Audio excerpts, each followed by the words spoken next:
Maipawilen a dumalyasat dagiti nadadagsen alugan iti Bunton Bridge, tirangtay a mamagkamang iti Tuguegarao City ken iti ili ti Solana. Ti Bunton Bridge ket maisa kadagiti pagaamuunay a landmark iti Cagayan. Narugyan ani pastek ti Bunton Bridge iti 1959 ken formal a nalukatan daytoy iti publiko iti 1969. Ano sa dinno umaboten iti 50 ket 5 atawen a maus-usar tirangtay.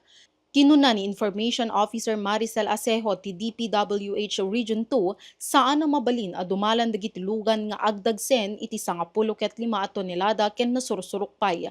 Daytoy ket tapno malapdan iti pannakarba ti rangtay akas iti napasamak iti kalabes iti Kabagan Santa Maria Bridge iti probinsya ti Isabela. Mayroon po tayong mga nakitang butas po sa may part po ng Bunton Bridge, particularly po sa may deck slab po niya. So para nga po maiwasan ng anumang insidente, mas binabuti po natin na wag pong padaanan po ang mga heavy vehicles dito na weighing more than 15 tons. Continuous po naman yung ating rehabilitation measures para nga po sa Bunton Bridge. Actually po recently lang, tapos ng ating retrofitting dito na isinagawa po ng Cagayan 3rd District Engineering Office. Binalaagan na dagiti driver ti truck nga agdagsen iti 10 ket 5 tonelada wenno nangat nga tupay a dumalan dalaengen iti alternative route iti Maharlika Highway iti Isabela. Idinto nga adda na ipasdek at Tuguegarao Solana Bridge when Steel Bridge kas katulungan ti Bunton Bridge ngem dagiti laeng light vehicles iti mabalin a dumalyasat. Pag nakamimit nga truck driver, marigatan kami met, tadayo ti long distance nga papanami. Pag-ikutan mi. Dadoy konsumo ti diesel, dakdakil nga diferensya.